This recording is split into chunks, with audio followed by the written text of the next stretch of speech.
ನಿಮ್ಮನ್ನೊಂದು ಪ್ರಶ್ನೆ ಕೇಳಬೇಕು ಇವಾಗ. ಹೇಳಿ, ಈಗಿನ ಕಾಲದ ಮಕ್ಕಳು ಎಜುಕೇಶನ್ಗೆ ವ್ಯಾಲ್ಯೂ ಕೊಡ್ತಾ ಇಲ್ಲ, ಬರೀ ಅಂದರೆ ಬರೀತಾ ಇಲ್ಲ, ಓದು ಅಂದರೆ ಓದ್ತಾ ಇಲ್ಲ, ಅಪ್ಪ ಅಮ್ಮನಿಗೆ ಬೆಲೆ ಕೊಡ್ತಾ ಇಲ್ಲ.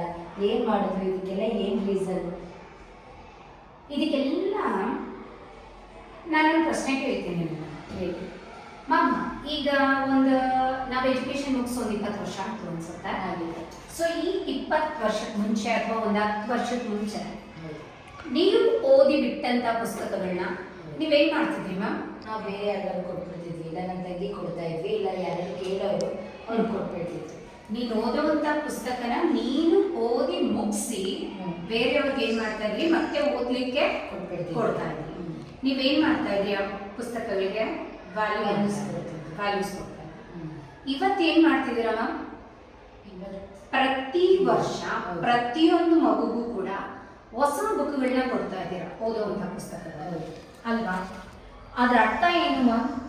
ನೀವು ಆ ವರ್ಷ ಆ ಪುಸ್ತಕದಲ್ಲಿರುವಂತಹ ವಿಚಾರನ ತಿಳ್ಕೊತಿದ್ದೀರಾ, ಓದ್ತಿದ್ದೀರಾ. ಆ ವರ್ಷದ ಕೊನೆ ಬಂದಿದ ತಕ್ಷಣ ಆ ಪುಸ್ತಕಗಳಿಗೂ ಮತ್ತೆ ಬೆಲೆ ಇಲ್ಲ ಅಥವಾ ಅದರಲ್ಲಿ ಯಾರು ಓದಕ್ಕಾಗಲ್ಲ ಅಂತ ಆ ಪುಸ್ತಕಗಳನ್ನ ತೆಗೆದು ಹಾಕ್ತಿದ್ದೀರಾ. ಇದ್ರ ಅರ್ಥ ಏನು ಅಂತ ಹೇಳಿದ್ರೆ, ಒಂದು ವರ್ಷ ಪೂರ್ತಿ ಕಷ್ಟಪಟ್ಟು ಆ ಮಗು ಆ ಪುಸ್ತಕದಲ್ಲಿರುವಂತ ಪ್ರತಿಯೊಂದು ವಿಚಾರನೂ ಕೂಡ ತಿಳ್ಕೊಳ್ಳುತ್ತೆ.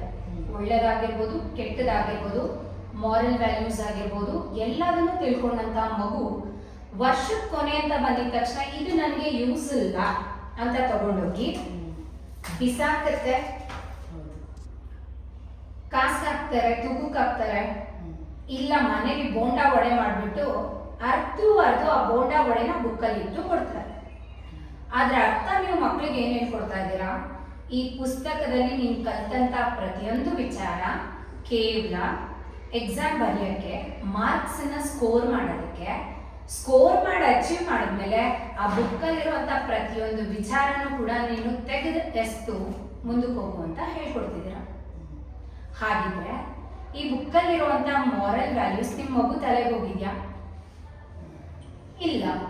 ಹಂಗಿರ್ಬೇಕಾದ್ರೆ ಇದ್ರಲ್ಲಿ ಅಪ್ಪ ಅಮ್ಮನಿಗೆ ಬೆಲೆ ಕೊಡು ಅಂತ ಹೇಳಿದಿರಾ, ಆ ಬೆಲೆ ಕೊಡೋ ಪುಸ್ತಕಕ್ಕೆ ನೀವು ಬೆಲೆ ಕೊಡ್ತಾ ಇಲ್ಲ. ಸೊ ಇಲ್ಲಿ ಗುರುಗಳಿಗೆ ಮರ್ಯಾದೆ ಕೊಡಿ ಅಂತ ಹೇಳ್ಕೊಟ್ಟಿದ್ದೀರಾ, ಆ ಮರ್ಯಾದೆ ಕೊಡುವಂತ ಪುಸ್ತಕಕ್ಕೆ ನೀವು ಮರ್ಯಾದೆ ಕೊಡ್ತಿಲ್ಲ ಅಂತ ಹೇಳಿದ್ಮೇಲೆ ನೀವು ಮಕ್ಕಳ ಮುಂದೆ ಬುಕ್ಕನ್ನ ಅರ್ದು ಬೋಂಡ ಇಟ್ಟು ಕೊಡ್ತಾ ಇದ್ದೀರಾ ತಿನ್ನಕ್ಕೆ ಅಂತ ಹೇಳಿದ್ಮೇಲೆ ಅದರಲ್ಲಿರುವಂತ ವಿಚಾರಕ್ಕೆ ಆ ಮಗು ಏನ್ ಬೆಲೆ ಕೊಡುತ್ತೆ? ಕೊಡಲ್ಲ. ಇದೊಂದು ಸಣ್ಣ ವಿಚಾರ. ಆಕ್ಚುಲಿ ಮೊದಲೆಲ್ಲ ಏನು ಅಂತ ಹೇಳಿದ್ರೆ, ನಾನು ಓದಿ ಮುಗಿಸ್ಮೇಲೆ ಆ ಮಗುಗಳನ್ನ ಬೇರೆ ಮಗು ಕೊಡ್ತಿದ್ರಿ, ಆ ಮಗು ಅದರಲ್ಲಿರುವಂತ ವಿಚಾರನ ತಿಳ್ಕೊಳ್ತಾ ಇತ್ತು. ಯಾವುದು ಕೂಡ ವೇಸ್ಟ್ ಮಾಡಬಾರ್ದು. ಅದ್ರ ಜೊತೆಗೆ ಇನ್ನೊಂದು ಮಗು ಓದೋದಕ್ಕೆ ಆ ಪುಸ್ತಕ ಹೆಲ್ಪ್ ಆಗುತ್ತೆ. ನಾನು ಓದಿ ಮುಗಿಸಿದೀನಿ, ನಾನು ತಿಳ್ಕೊಂಡು ಮುಗಿಸಿದೀನಿ ಅದರಲ್ಲಿ ಅಂತ ನೀವೇನ್ ಮಾಡ್ತಿದ್ರಿ? ಪಾಸ್ ಆನ್ ಮಾಡ್ತಾ ಇದ್ರಿ. ಇದ್ರ ಅರ್ಥ ನಾನು ಪೂರ್ತಿ ಕೊನೆವರೆಗೂ ಚೆನ್ನಾಗಿ ಓದಿ ಈ ಪುಸ್ತಕಗಳಿಂದ ಓದಿ ಬಂದಂತ ಸರ್ಟಿಫಿಕೇಟ್ ನನ್ನ ಜೀವನನ ರೂಪಿಸುತ್ತೆ ಅಂತ ಇತ್ತು. ಇವತ್ತು ವರ್ಷ ಪೂರ್ತಿ ಮಗು ಕಷ್ಟಪಟ್ಟು ಓದಿ ರ್ಯಾಂಕ್ ತಗೊಂಡು ಮಾರನೇ ದಿವಸ ನೀವು ಈ ಪುಸ್ತಕನ ತಗೊಂಡೋಗಿ ಬಿಸಾಕಿದ್ರೆ ಮಗು ಎಜುಕೇಶನ್ ಎಲ್ಲ ಕಂಪ್ಲೀಟ್ ಮಾಡಿದ್ಮೇಲೆ ಮಗು ಆ ಸರ್ಟಿಫಿಕೇಟ್ನ ಕೂಡ ತಗೊಂಡೋಗಿ ಮೂಲೆಗೆ ಬಿಸಾಕತ್ತೆ, ಅದಕ್ಕೂ ಕೂಡ ವ್ಯಾಲ್ಯೂ ಕೊಡಲ್ಲ. ಆ ರೀತಿ ತಾನು ಓದುವಂತ ಪುಸ್ತಕಕ್ಕೆ, ಸರ್ಟಿಫಿಕೇಟ್ಸ್ಗೆ ಬೆಲೆ ಕೊಡಲ್ಲ ಮಗು ಅಂತ ಹೇಳಿದ್ಮೇಲೆ ತಂದೆ ತಾಯಿಗೆ ಎಲ್ಲಿಂದ ಮಗು ಬೆಲೆ ಕೊಡುತ್ತೆ? ಓದಿಸ್ತಾ ಇರುವಂತ ಟೀಚರ್ಸ್ಗೆ ಎಲ್ಲಿಂದ ಮರ್ಯಾದೆ ಕೊಡುತ್ತೆ?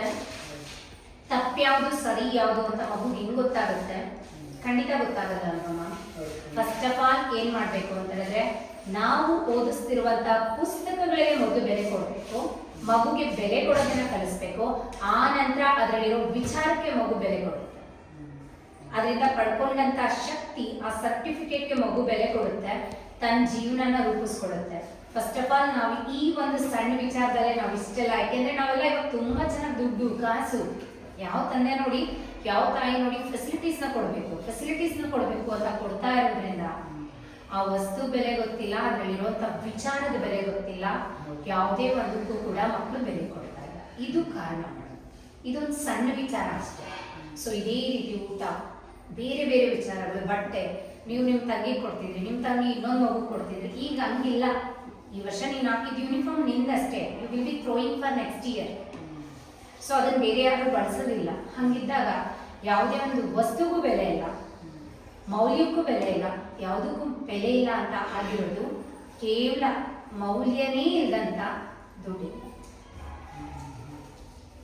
ಆ ಹಣ ಮೌಲ್ಯ ಕಳ್ಕೋತಿದೆ, ಅದರಿಂದ ನಾವು ಕಷ್ಟಪಟ್ಟು ತಗೋಬೇಕಾದಂಥ ವಿಚಾರಗಳು ಈಸಿಯಾಗಿ ಸಿಗ್ತಿದೆ.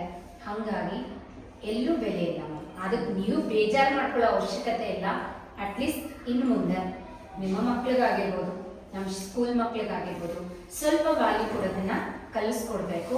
ಸೊ ಆ ಮಕ್ಕಳಿಗೆ ಸಿಗೋದೆಲ್ಲ ತುಂಬ ಈಸಿಯಾಗಿ ಅಲ್ಲ, ಪ್ರಯತ್ನ ಪಟ್ಟರೆ ಸಿಗುತ್ತೆ, ಕಷ್ಟಪಟ್ಟರೆ ಸಿಗುತ್ತೆ ಅನ್ನೋ ಅರ್ಥ ಆಗುತ್ತೆ.